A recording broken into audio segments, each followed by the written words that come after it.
ጤና ይስጥልኝ። የቴሌብር ሱፐር አፕን በመጠቀም ገንዘብ ለግለሰብ ወይንም ለቡድን እንዴት መላክ ይችላሉ? ለምሳሌ ለግለሰብ ለመላክ በመጀመሪያ የሞባይል ዳታውን ያብሩ። በመቀጠል ቴሌብር ሱፐር አፕን በመክፈት ይቀጥሉ የሚለውን ይጫኑ። የሚስጥር ቁጥሩን ያስገቡ። ከዚያም ገንዘብ ለመላክ የሚለውን ይጫኑ። ቀጥሎ ለግለሰብ የሚለውን ይጫኑ።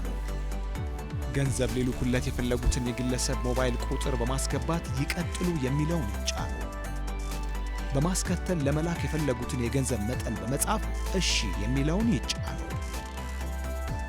ለማረጋገጥ ለመላክ የሚለውን በመጫን የሚስጥር ቁጥሩን ያስገቡ።